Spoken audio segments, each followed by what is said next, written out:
Shalom, bertemu lagi dengan saya dalam renungan pagi. Saudara-saudara, sebelum kita memulai renungan, seperti biasanya kita akan memulainya dengan doa. Yuk kita berdoa yuk. Bapa di surga, terima kasih Tuhan. Tuhan sudah memimpin kami melewati satu malam lagi dan kami boleh bangun pagi dengan tubuh yang sehat segar. Pada hari ini Tuhan kami tahu semuanya adalah kasih karunia daripadamu Bapa. Izinkan kami boleh menjalani hari ini di dalam roh takut akan Tuhan dan sepenuhnya di dalam penyertaan-Mu Bapa. Terima kasih Tuhan, ajar kami duduk diam, mendengarkan sebagian dari renungan ini Tuhan dan kami bisa meremakannya. Halo Yesus, amin. Shalom, selamat pagi rekan-rekan sekerja Allah.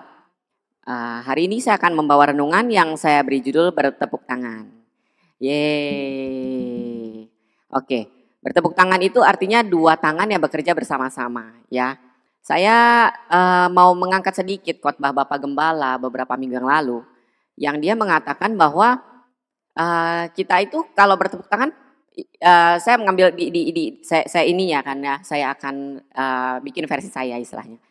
Kalau kita mau tepuk tangan, nggak bisa cuma satu tangan, nggak bunyi ya.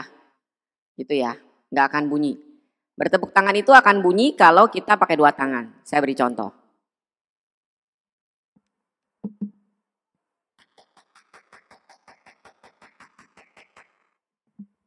Nah, dua tangan yang kita pakai untuk bertepuk tangan. Kalau satu, nggak bakalan kedengeran, nggak ada suaranya. Karena kita cuma nempuk angin.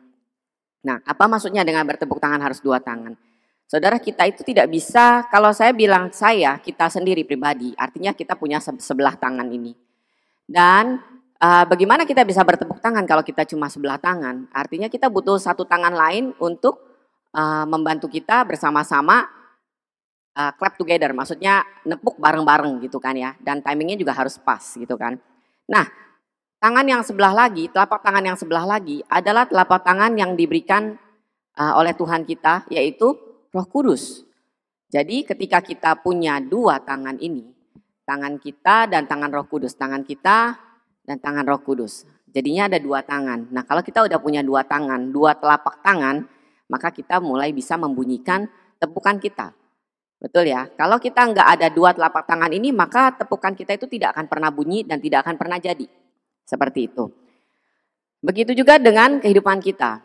Sebagai anak-anak Tuhan, kita itu harus menyertakan Roh Kudus dalam kehidupan kita. Minta Roh Kudus yang memimpin hidup kita supaya kita itu bisa bertepuk tangan, bisa melakukan apa-apa dengan benar saudara. Supaya apa yang kita lakukan itu berbunyi. Supaya tepukan tangan kita itu berbunyi. Nah saudara, di hari-hari 1, 2, 3 hari belakangan ini saya itu sebenarnya lagi dihadapkan dengan PR ya yang Tuhan kasih. Setiap hari Tuhan selalu kasih PR ya. Tujuannya supaya kita makin pintar. Saya dikasih Tuhan PR itu, saya itu mendapatkan satu tawaran yang sejujurnya tawaran itu sangat tidak menyenangkan buat saya saudara. Dan saya itu sedang bergumul untuk itu. Ini tawarannya mau diambil apa enggak ya Tuhan. Soalnya kayaknya kalau diambil saya ngerasa kayaknya juga nggak yakin itu benar gitu kan.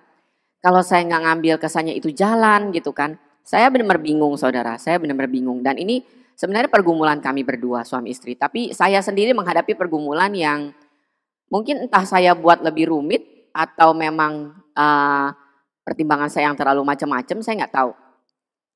Tapi itu saya bingung saudara, saya benar-benar bingung. Saya sampai tanya sana sini, saya konsultasi sama adik saya juga rembukan sama suami saya dan nggak ada kata sepakat. Sampai saat ini pun belum ada kata sepakat.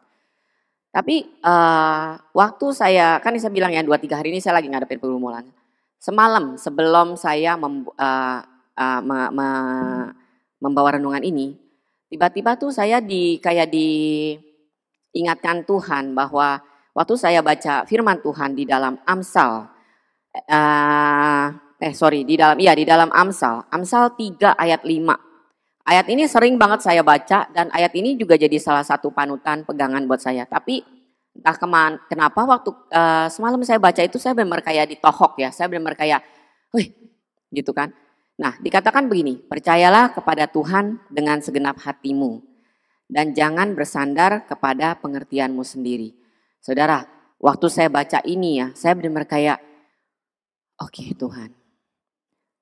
Saya tuh kalau boleh dibilang tuh di dalam pergumulan ini saya tuh benar agak kesel gitu loh. Maksudnya saya ngerasa Tuhan memberikan saya pilihan yang menurut saya itu bukan pilihan gitu. Itu sesuatu yang sangat tidak enak untuk saya jalankan. Ya walaupun sampai saat ini saya nggak tahu apakah itu pilihan yang benar-benar harus saya jalankan sekarang. Tapi kalaupun sekarang Tuhan katakan itu pilihan saya, maka saya akan belajar untuk percayalah kepada Tuhan dengan segenap hatimu dan jangan bersandar kepada pengertianmu sendiri. Nah, seringkali itu kita cuma pakai pengertian kita, saudara. Makanya kita selalu nepuk tangan sebelah dan itu tidak akan berbunyi. Sekeras apapun saudara berusaha, nggak akan bunyi, saudara. Tapi ketika ada dua tangan yang bertepuk tangan, maka saudara akan mendengar bunyinya. Jadi ketika saya berusaha sekeras apapun untuk mengatasi masalah dan pergumulan saya tidak akan bisa membuat bunyi itu. Tapi yang saya perlu adalah saya minta peranan Roh Kudus untuk membuat saya bisa bertepuk tangan. Oke, saudara, saya belajar dari Tuhan bahwa saya harus mempercayakan kepada Tuhan dengan segenap hati kita. Dan jangan kita bersandar pada pengertian kita sendiri. Minta Roh Kudus, minta Tuhan berperan serta di dalam pilihan-pilihan di dalam segala aspek kehidupan kita setiap hari-harinya. Sehingga apapun yang kita lakukan, itu akan benar adanya. Dan satu lagi saudara, saya juga merasa ini ada sangkutannya di Amsal 4 ayat 23. Jagalah hatimu dengan segala kewaspadaan karena dari situlah terpancar kehidupan. Saudara, kalau kita jaga hati kita selalu di dalam poinnya Tuhan, di dalam jalannya Tuhan, maka di situ kita akan bisa mempercayakan hal-hal apapun juga kepada Tuhan dengan segenap hati kita. Dan kita juga bisa tidak bersandar pada pengertian kita sendiri. Nah, saudara, saya tidak akan panjangkan, saya akan akhiri firman renungan hari ini. Jadi saudara, kalau saudara mau bertepuk tangan, sertakan Roh Kudus di dalam hidup saudara sehingga tepuk tangan saudara itu berbunyi. Oke, segala kemuliaan bagi nama Tuhan, mari kita berdoa. Bapa di surga, terima kasih Tuhan kalau Tuhan udah mengajarkan kami Tuhan bahwa kami gak pernah bisa sendirian Tuhan. Kami butuh Roh Kudus, kami butuh Engkau untuk berperan serta di dalam secara aktif di dalam kehidupan kami, di dalam setiap aspek kehidupan kami, di dalam setiap apapun yang kami lakukan, yang kami gumulkan, yang kami lakukan Tuhan. Ajar kami untuk gak jadi sombong, lupa diri, atau malah merasa kami itu mampu Tuhan, sehingga kami mencoba melakukannya sendiri. Ajar kami tidak menilai dengan pikiran kami, dengan apa asumsi kami Tuhan, apa yang kami pikirkan, apa yang kami rasakan Tuhan. Tapi kami mau duduk diam, tenang, menenangkan diri kami, mencari wajah-Mu Tuhan dan bertanya apa yang Engkau mau Tuhan untuk kami lakukan. Sehingga ketika kami bertepuk tangan Tuhan, Engkau dan kami Bapa bersama-sama menghasilkan sebuah suara yang indah Bapa di dalam tepukan kami.